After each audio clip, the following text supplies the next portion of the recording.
সবাইকে স্বাগত জানাই আমার আজকের ক্লাসে। আমার আজকের ক্লাস কবিগুরু রবীন্দ্রনাথ ঠাকুরের প্রার্থনা। প্রার্থনা কবিতাটি কবিগুরু রবীন্দ্রনাথ ঠাকুর লিখেছেন। তো সেই কবিতা আলোচনা করার আগে প্রথমেই আমরা আলোচনা করতে চাই কবি সম্পর্কে। কবি রবীন্দ্রনাথ ঠাকুর সম্পর্কে আমরা সবাই জানি। সেই ছোটবেলা থেকে আমরা রবি ঠাকুরের কবিতা পড়ে আসছি। প্রার্থনা কবিতাটি একটু অন্য ধরনের, একটু অন্য আঙ্গিকের। আমরা যখন ক্লাস 11-এ উঠেছি তখন বাংলা সাহিত্যের একটু একটু করে বিস্তারিত বিষয় জানা আমাদের প্রয়োজন। কবিগুরু রবীন্দ্রনাথ ঠাকুর 7ই মে 1861 সালে কলকাতার জোড়াসাঁকোর ঠাকুর পরিবারে জন্মগ্রহণ করেন। এটা আমরা সবাই জানি। তো রবি ঠাকুর এমন একটা সময়ে জন্মগ্রহণ করেছিলেন, সেই 19 শতকে, যখন নবজাগরণের যুগ সৃষ্টি হয়েছিল, বা যে সময়টাতে তিনি জন্মগ্রহণ করেছিলেন সে সময়টা ছিল নবজাগরণের যুগ। জোড়াসাঁকোর ঠাকুর পরিবার সে সময় হিন্দু সমাজের প্রথাগত সংস্কার থেকে মুক্ত হয়ে ব্রাহ্ম ধর্মের পরিবেশে বর্ধিত হচ্ছে। স্বয়ং রবীন্দ্রনাথ এ সম্পর্কে বলেছেন, আমাদের পরিবার আমার জন্মের পূর্বেই সমাজের নোঙর তুলে দূরে বাঁধা ঘাটের বাইরে এসে ভিড়েছিল। এক কথায় সংস্কার মুক্ত এক পরিবারে রবীন্দ্রনাথের জন্ম। সেকালে ঠাকুর পরিবারের অভ্যন্তরের আদব কায়দা, শৌখিন বিলাস, ইংরেজিয়ানা, নাচ গান, নাটক, থিয়েটার, দেশি বিদেশি সংস্কৃতির এক সমন্বয়ী মজলিসে ভরপুর ছিল। পর্দানসীন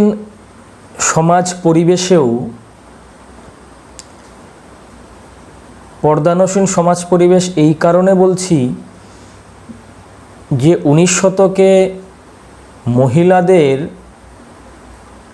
পর্দার অন্তরালেই থাকতে হতো। সেই পর্দানসীন সমাজ পরিবেশেও তার বৌদি জ্ঞানদানন্দিনী দেবী ঘোড়ায় চড়ে গড়ের মাঠে হাওয়া খেতে যান। এতটাই তার পরিবারের মানসিক ঔদার্য আমরা বলতে পারি। দাদা সত্যেন্দ্রনাথ ও জ্যোতিরেন্দ্রনাথের তত্ত্বাবধানে পরিবারের সকলের মধ্যে আধুনিকতার ছোঁয়া লাগে। অন্যদিকে ঠাকুর পরিবারের জমিদারিত্ব সমাজের বুকে তাদেরকে উচ্চাসনে বসিয়ে রেখেছিল। এমন একটি বৃহৎ একান্নবর্তী পরিবারে আবির্ভাব ঘটে রবীন্দ্রনাথ ঠাকুরের। বাংলা সাহিত্যে কবিগুরু রবীন্দ্রনাথ ঠাকুরের, কবিগুরু এই কারণেই আমি বারবার বলছি, কারণ আমরা কবিতা নিয়ে আজকে আলোচনা করব। তাই আমি কবি হিসেবেই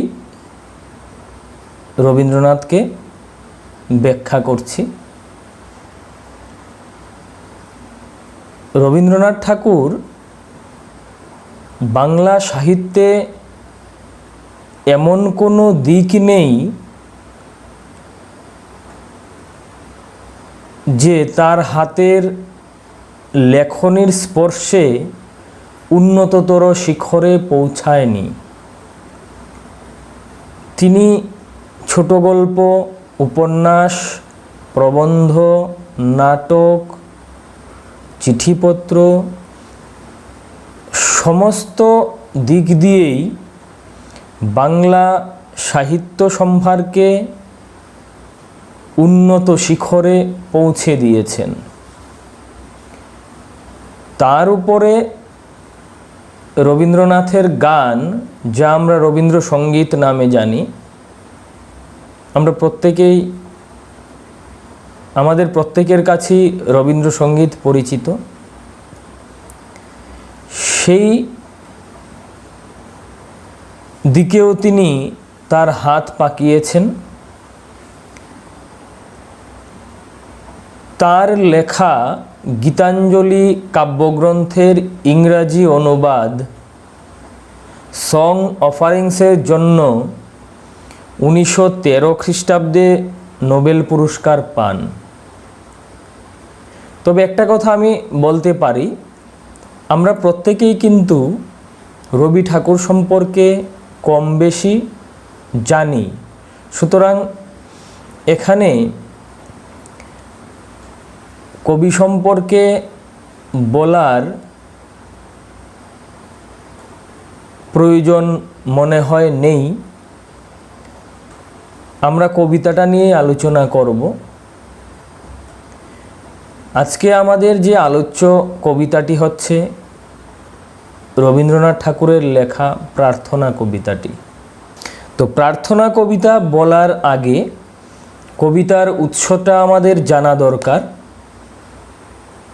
রবীন্দ্র কাব্যজীবনের অন্তর্বর্তী পর্বের নৈবেদ্য কাব্যগ্রন্থটিতে মোট 100টি কবিতা সন্নিবেশিত হয়েছে। প্রার্থনা নামক কবিতাটি সেখানে নামহীন। তার যে নৈবেদ্য কাব্যগ্রন্থ, সেখানে প্রার্থনা কবিতাটির কোনো নাম ছিল না। নামহীন 72 সংখ্যক কবিতা, মানে 72 নাম্বার কবিতাটা হচ্ছে আমাদের পাঠ্য প্রার্থনা কবিতা। নৈবেদ্য কাব্যগ্রন্থটি 1901 সালে প্রকাশিত হয় এবং এই গ্রন্থটি রবীন্দ্রনাথ তার পিতৃদেবকে উৎসর্গ করেন। সঞ্চয়িতা গ্রন্থে প্রার্থনা নামটি উল্লিখিত হয়েছে। কাব্যটির বেশিরভাগ কবিতাই 14টি চরণ বিশিষ্ট সনেট এবং 8-6 মাত্রার চরণভিত্তিক রচনা। কবিতাগুলি 1307 বঙ্গাব্দে রচিত হলেও 1308 বঙ্গাব্দের আষাঢ় মাসে গ্রন্থাকারে প্রকাশিত হয়। পরবর্তী ক্ষেত্রে গীতাঞ্জলির অর্থাৎ সং অফারিংসের 35 নম্বর কবিতা রূপে প্রার্থনা কবিতাটি প্রকাশিত হয়। তাহলে কবিতার উৎস সম্পর্কে আমরা জানলাম। এখন আমরা কবিতার বিষয়বস্তুটা সম্পর্কে একটু আলোচনা করে নেব। কবিতার নামের মধ্যেই কিন্তু কবিতার বিষয়টা অন্তর্নিহিত থাকে। তো প্রার্থনা কবিতাটার মধ্যে সেই প্রার্থনা নামের মধ্যেই কিন্তু এই কবিতার বিষয়বস্তু অন্তর্নিহিত রয়েছে। প্রার্থনা মানে কি? মিনতি। এবারে কিসের মিনতি, সেই বিষয়টাই আমরা বিষয় সংক্ষেপে আলোচনা করব। প্রার্থনা কবিতায় আত্মনিবেদনের ঐকান্তিক ইচ্ছাশক্তি, আধ্যাত্মিকতার পরিপূর্ণ শ্রদ্ধাঞ্জলিতে নৈবেদ্যের ডালি সাজানো হয়েছে। তপোবন কেন্দ্রিক আদর্শ ও উপনিষদিক আদর্শবোধের সমন্বয়ে কবি প্রাণে যেভাবে সঞ্চিত হয়েছে তার সম্পূর্ণ বা আমরা বলতে পারি তার সারস্বত রূপ নৈবেদ্য এর প্রার্থনা কবিতাটি। স্বনেরধর্মী এই কবিতায় কবি ঈশ্বর অনুরাগী হয়ে অরূপ সাধনায় মত্ত হয়ে উঠেছেন। দার্শনিক কবিসত্তার মূলে রয়েছে অরূপ উপলব্ধি। ভক্ত ও ভাবুক কবি রবীন্দ্রনাথ অন্তর্লীন দার্শনিকতায় ঈশ্বর অর্থাৎ পরম পুরুষের কাছে নৈবেদ্য অর্পণ করেছেন প্রার্থনা কবিতায়।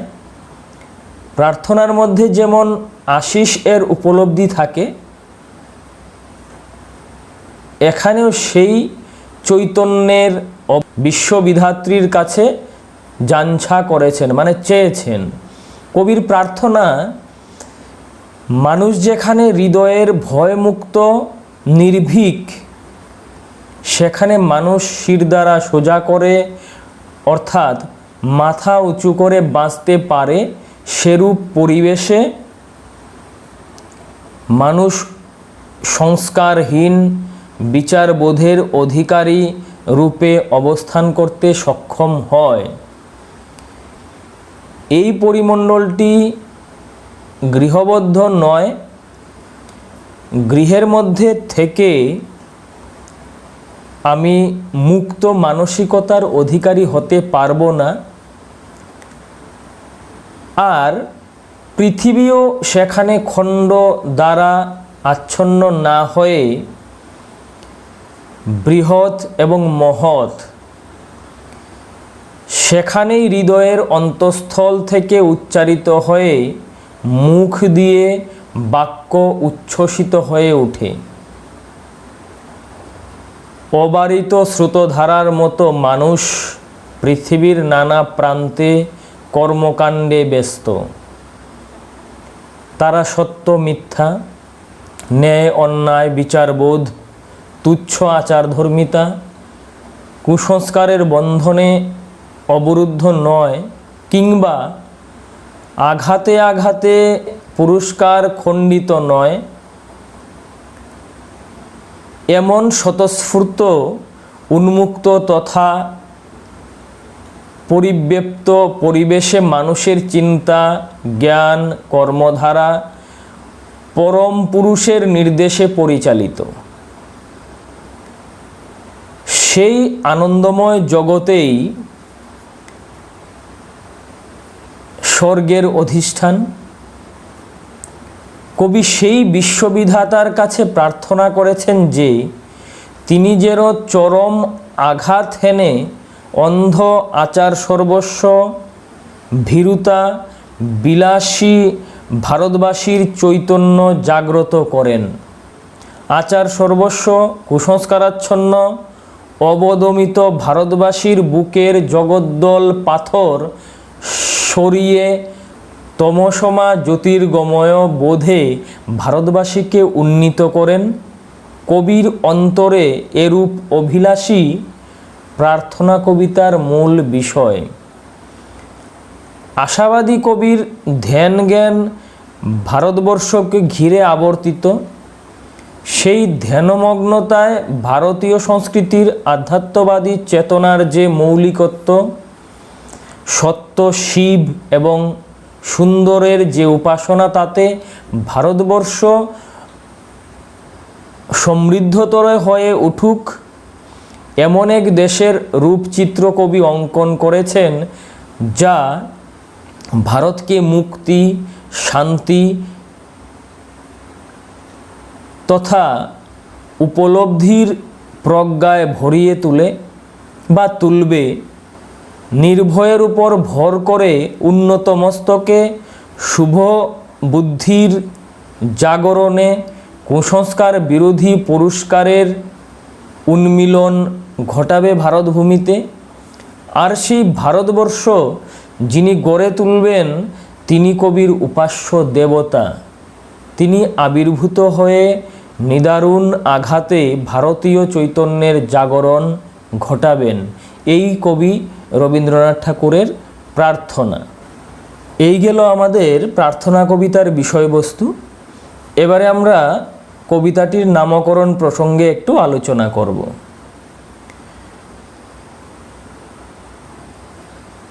আমি বারবারই কথাটা বলি যে কবিতার নামের মধ্যেই কবিতার বিষয়বস্তু সন্নিহিত থাকে। এবারে রবি ঠাকুরের যে প্রার্থনা কবিতা, সেই কবিতার মধ্যে রবীন্দ্রনাথ ভাবজগতের সৃষ্টিকর্মের নামকরণ সম্পর্কে অত্যন্ত সচেতন মনস্ক ছিলেন। কবিতাটির নির্দিষ্ট ভাবকেন্দ্রের মধ্যেই তার বিস্তার এবং বৈচিত্র্য, নৈবেদ্য ভগবত ভাবনার সত্যরূপে প্রতিভাত, আবার ভাবাদর্শগত বন্ধনই যেন এখানে মুখ্য হয়ে উঠেছে। এখানে উপলব্ধির বিস্ময়ের চেয়ে উপলব্ধ বস্তুর অন্তঃস্বরূপ ও অনুরাগের প্রার্থনার ভাবই প্রধান হয়ে উঠেছে। ইন্দ্রিয়ানুভূতির সাহচর্যে উত্থিত জ্ঞানের থেকে প্রত্যয়ী কবিকে অনুপ্রাণিত অনুরণিত করেছে। কবি আরাধ্য দেবতাকে নিজের শ্রদ্ধা ভক্তি অর্পণ করতে গিয়ে অন্তঃসার শূন্যতাকে দূরীভূত করে নির্ভীক চিত্তে মাথা উঁচু করে মুক্ত চিন্তার অধিকারী রূপে সমস্ত বন্ধন মুক্তির সাধনা করেছেন। পৃথিবীর অখণ্ডতাকে অক্ষুণ্ণ রেখে মুক্ত চিন্তা ও শুভবুদ্ধির আলোকে অগ্রসরমান হতে পারার জন্য প্রার্থনা করেছেন। অগ্রসর হতে চেয়েছেন সেখানে যেখানে ক্ষুদ্রতা, ভিন্নতা, আচার সর্বস্বতা, যুক্তি ও বুদ্ধির আলোকে জগৎকে অবরুদ্ধ করতে পারবে না। অনিত্য আর অনিয়মের বেড়া অতিক্রম করে সত্য শিব সুন্দরের উপাসনার জগৎ ধরা দেবে। এরূপ আরাধনায় কবির মন বিভোর। কবি চরৈবেতির মন্ত্রে দীক্ষিত। প্রার্থনা কবিতায় কবি এক মহিমময় অমিত শক্তিধর রাষ্ট্রপিতাকে আহ্বান করেছেন, যিনি নির্দয়ভাবে সমস্ত প্রতিকূলতা ছিন্ন করে ভারতের বুকে চিরশান্তি তথা চির সুখময় স্বর্গ রচনা করবেন। আরাধ্য দেবতা বা ঈশ্বরের নিকট সেই কারণেই কবির ইচ্ছা প্রকাশ করেছেন যে তিনি এসে সমস্ত অধর্ম সংস্কার বন্ধন থেকে মুক্ত করে আনন্দ তথা পুরুষ বিক্রমের সঙ্গে ভারতবর্ষকে জাগরিত করবেন। এই আত্মনিবেদনের সুরই প্রার্থনা কবিতার ভাবকেন্দ্রে বিরাজমান। ফলে প্রার্থনা নামকরণটি চূড়ান্তভাবেই সার্থক। এবারে দেখো, যে বিষয়টা নিয়ে আমরা আলোচনা করতে চাই সেটা হচ্ছে কবিতা। তো প্রার্থনা কবিতায় কবি রবীন্দ্রনাথ ঠাকুর কি বলেছেন সেটা আমরা একটু দেখে নিই, কবিতাটা একটু দেখে নিই। চিত্ত যেথা ভয়শূন্য উচ্চ যেথা শির, জ্ঞান যেথা মুক্ত যেথা গৃহের প্রাচীর। মানেটা কি?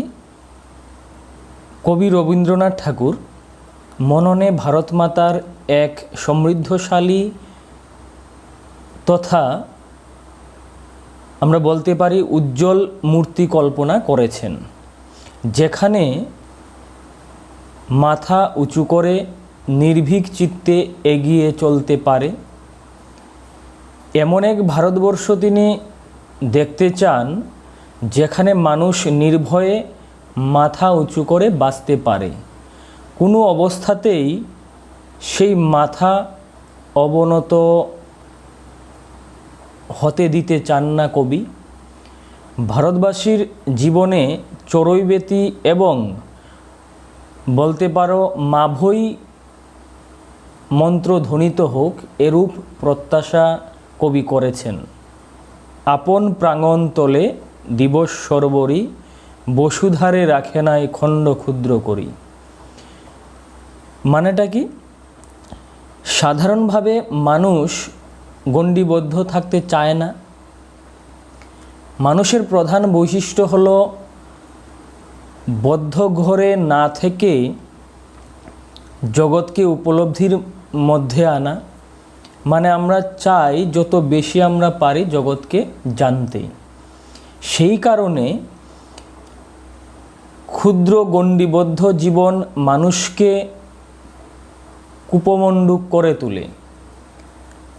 কারণ দেখবে যারা একটা তার নির্দিষ্ট গণ্ডির থেকে বেরিয়ে যেতে চায় না, বা নির্দিষ্ট গণ্ডির যে অচলায়তন, সেই গণ্ডির অচলায়তন ভাঙতে চায় না, তারা কুপমণ্ডুকই থেকে যায়। পৃথিবী হয়ে যায় তার কাছে ক্ষুদ্র এবং তা মানুষের কাছে অজানা থেকে যায়। স্বপ্নদর্শী কবি রবীন্দ্রনাথ ক্ষুদ্রতার পরিসরে ভারতকে দেখতে চান না। তিনি সেই গণ্ডিবদ্ধ ভারতকে দেখতে চান না। তিনি পৃথিবীময় তার অস্তিত্বকে বজায় রাখতে প্রয়াসী। সারা পৃথিবী জুড়ে ভারতবর্ষকে বা ভারতবর্ষের অস্তিত্বকে তিনি বজায় রাখতে চান। রক্ষণশীলতার যে বেড়াজাল, সেই বেড়াজাল বা বেড়া ভেঙে আপন গৃহের বাইরে উন্মুক্ত পরিসরে নিজেদের মেলে ধরার কথাই প্রার্থনা কবিতায় বলা হয়েছে। তারপর কি বলেছে? যেথা বাক্য হৃদয়ের উৎসমুখ হতে উচ্ছ্বসিয়া উঠে, যেথা নির্বারিত স্রোতে। এই যে কথাটা, যেথা বাক্য হৃদয়ের উৎসমুখ হতে উচ্ছ্বসিয়া উঠে,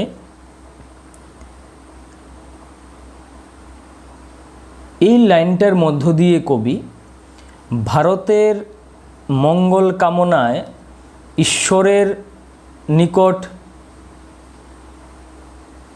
প্রার্থনা করেছেন, হৃদয়ের অন্তঃস্থল থেকে উৎসারিত বাক্য যেন সত্য হয়ে ওঠে। বাক্য মানে কি? বাক্য মানে হচ্ছে কথা। সেই কথা মুখ নিঃসৃত সত্য স্নাত বাণী স্বরূপ।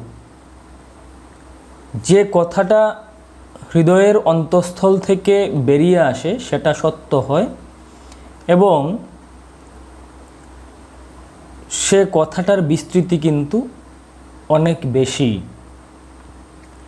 সত্যের নেপথ্যে থাকে স্বতঃস্ফূর্ততা। দেখবে আমরা সত্য কথা বললে আমাদের মনে একটা আনন্দের উচ্ছ্বাস আমরা অনুভব করি, আর সেই স্বতঃস্ফূর্ততার মূলে আছে হৃদয়। মানে মন থেকে যে কথাটা আমরা বলি, সেই কথাটা যদি বলতে পারি, সত্য কথাটা, তাহলে কি হয়? আমাদের মধ্যে একটা স্বতঃস্ফূর্ততা থাকে। স্বতঃস্ফূর্ত সত্যতায় ঈশ্বরের অধিষ্ঠান, এবং সেখানেই ঈশ্বর অধিষ্ঠান করেন, মানে সত্যের মধ্যেই ঈশ্বর অধিষ্ঠিত। সত্য ন্যায়ের পথই জীবনের লক্ষ্য হওয়া উচিত। তাই কবি বলছেন কি, যেথা বাক্য হৃদয়ের উৎসমুখ হতে উচ্ছ্বসিয়া উঠে, যেথা নির্বারিত স্রোতে দেশে দেশে দিশে দিশে কর্মধারা ধায়, অজস্র সহস্রবিধ চরিতার্থতায়। মানেটা কি?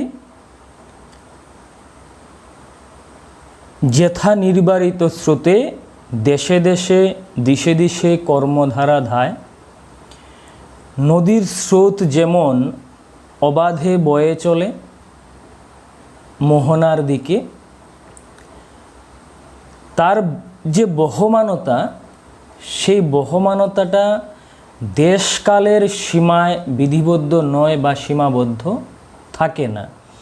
তেমনি মানুষ জন্মের পর থেকে কর্মের দ্বারা নিজের অস্তিত্ব প্রতিষ্ঠা করে, কারণ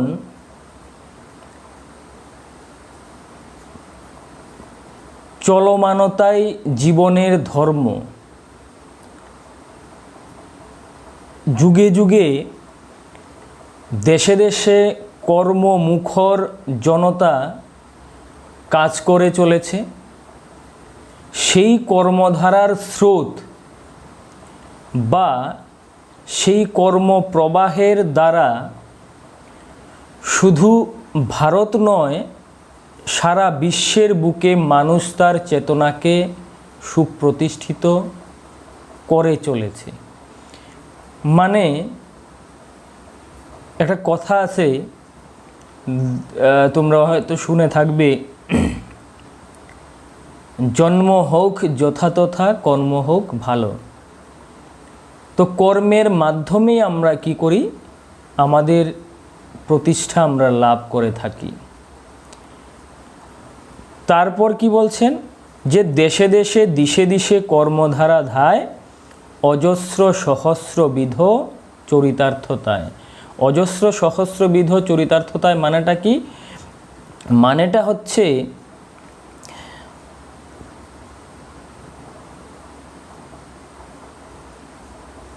শ্রমজীবী মানুষের অক্লান্ত কর্মধারার কথা উল্লেখ করা হয়েছে। এই যে স্রোতধারার মতো বাধা বন্ধনহীনভাবে মানুষের কর্মকুশলতা বা কৃতকৌশল সারা বিশ্বে ছড়িয়ে পড়ছে, বা আমরা অন্যভাবে বলতে পারি, সারা বিশ্বে সেই কর্মকুশলতা ছড়িয়ে পড়ার জন্য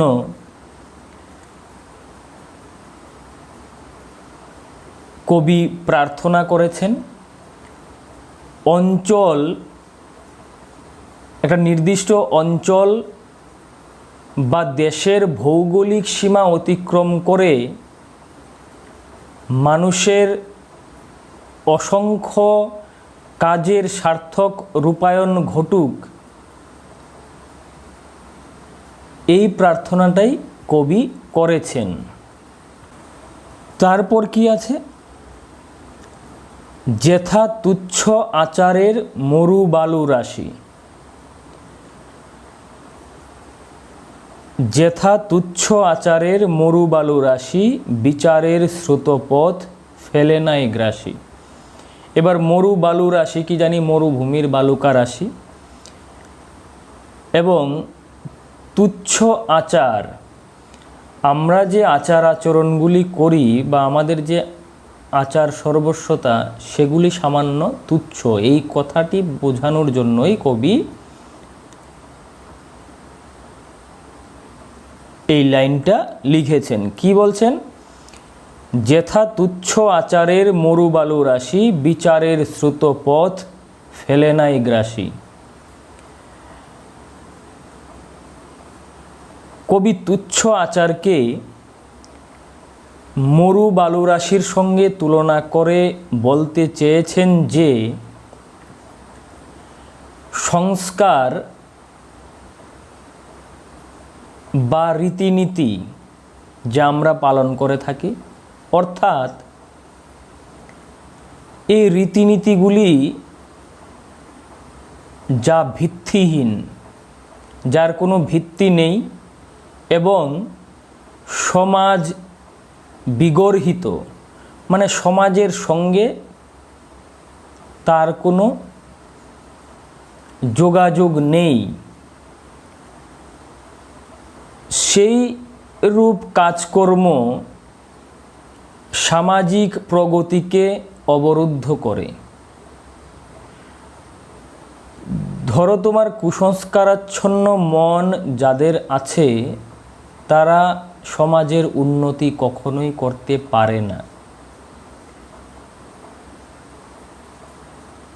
কুসংস্কারটা সেটা ধর্মীয় হোক বা সামাজিক হোক, যেটাই হোক না কেন, তারা সমাজের কল্যাণে কখনো আসতে পারে না। এই কথাটাই কবি রবীন্দ্রনাথ ঠাকুর বোঝাতে চেয়েছেন। কি বলতে চেয়েছেন?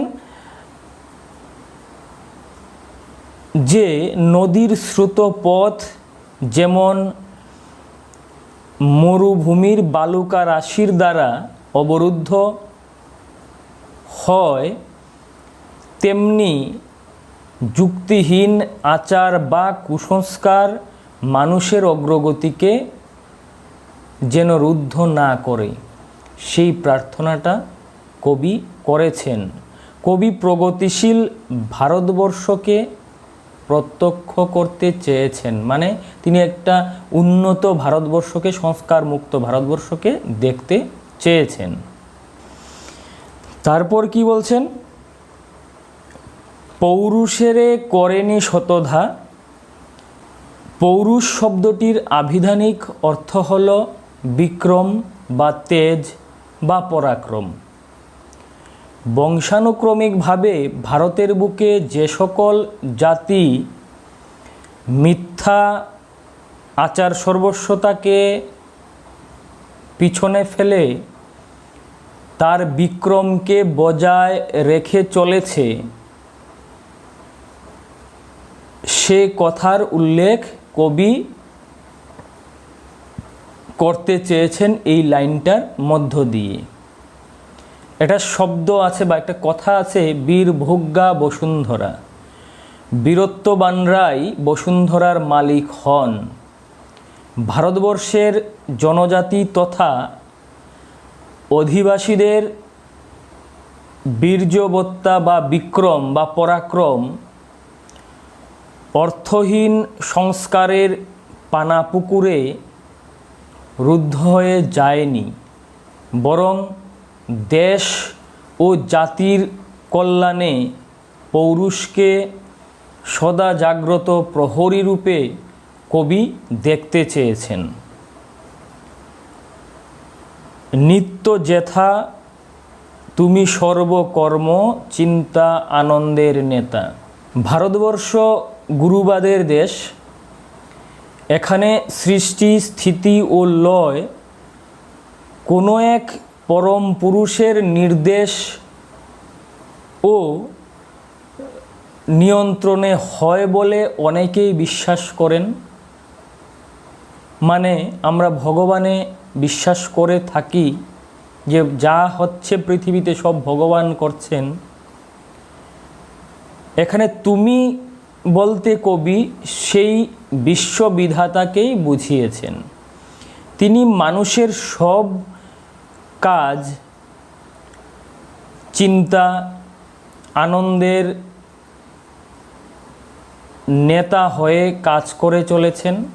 মানে তিনি আমাদের পরিচালনা করছেন, আমরা যা করছি তার পিছনে সেই পরম পুরুষের নির্দেশ আছে। তিনি সর্বত্র বিরাজমান এক অবিনাশী শাশ্বত সত্তা, যার জন্যই জগতের উদয় বা বিলয়, কর্ম ও আনন্দের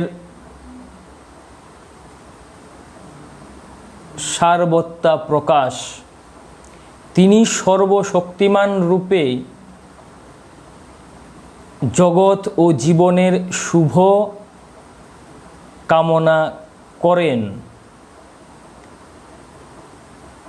তারপর কবি কি প্রার্থনা করছেন সেই পরম পুরুষের কাছে? বলছে, নিজ হস্তে নির্দয় আঘাত করি পিতঃ। যখন এই কবিতাটা লেখা হয়েছে সেই সময়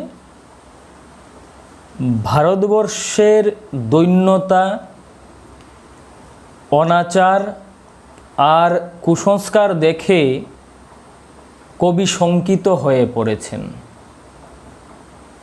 তবে আজকের সময়ে দাঁড়িয়েও আমরা কিন্তু বলতে পারি না আমরা সংস্কার মুক্ত, দৈন্যতা মুক্ত অথবা কুসংস্কার থেকে আমরা বেরিয়ে এসেছি। তো কবি ভারতবাসীকে অন্ধ মূঢ়তা থেকে, জরিমা জড়তা থেকে, গ্লানি আর ক্লেশ থেকে উদ্ধার করার জন্য কবি বিশ্বপিতার নিকট আবেদন করেছেন যে তিনি যেন নির্দয় আঘাতের দ্বারা ভারতবাসীকে জাগরুক করে তুলে জগৎ পিতার সেই নির্মম নিষ্ঠুর আঘাতে ভারতবর্ষ তার তন্দ্রা মানে সেই কুসংস্কার বা জড়তার যে তন্দ্রা, সেই তন্দ্রা কাটিয়ে নবচেতনায় জেগে উঠুক তাই প্রার্থনা করেছেন। শেষে কি বলছেন? যে ভারতের সেই স্বর্গে করো জাগরিত।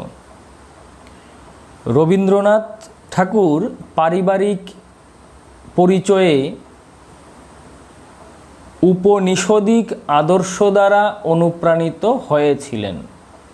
তাই তিনি সেই স্বর্গ বলতে ভারতের বুকে শান্ত, স্নিগ্ধ, মনোরম প্রকৃতির এক উপনিষদিক তপোবন কেন্দ্রিক পরিমণ্ডলের কথা বুঝিয়েছেন।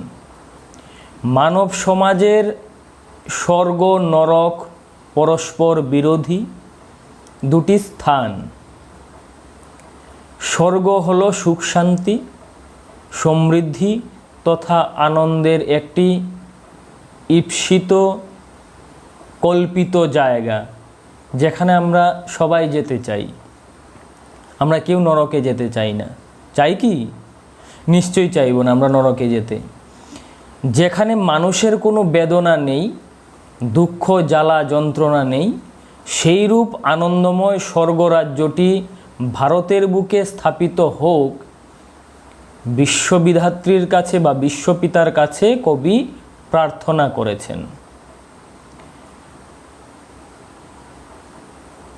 তাহলে আমরা কি বুঝতে পারলাম?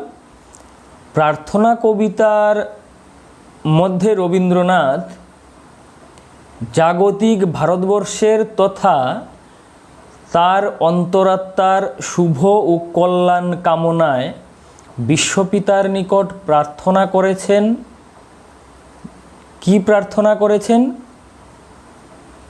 সেই প্রার্থনার মূল সুরটি হল নির্ভীক চিত্তের জাগরণ, উচ্চ শির, মুক্ত জ্ঞান চর্চা, বন্ধনহীন সুস্থ পরিবেশ,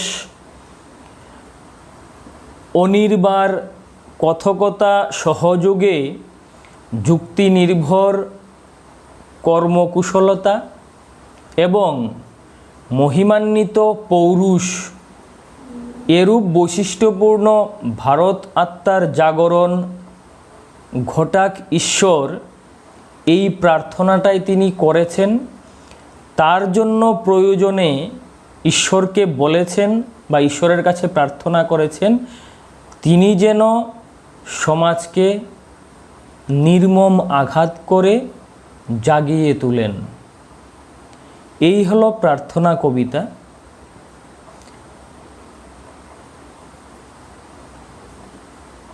তোমরা যখন ক্লাসটা দেখবে সঙ্গে বইটা নিয়ে বসবে, দেখবে তোমাদের বুঝতে সুবিধা হবে। ভালো লাগলে অবশ্যই তোমরা কমেন্ট করবে, আমাকে জানাবে। ভালো না লাগলেও তোমরা জানাবে, যাতে ভালো লাগাতে পারি সেইভাবে আমি চেষ্টা করব তোমাদের বোঝানোর জন্য। এবং তোমরা অবশ্যই ক্লাসগুলি শেয়ার করবে তোমাদের বন্ধুদের সঙ্গে। সবাই ভালো থাকো, সুস্থ থাকো। এবং এই কবিতার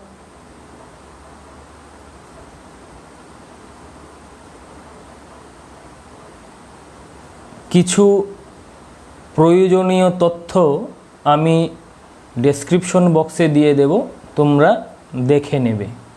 সবাইকে ধন্যবাদ, সবাই সুস্থ থাকো।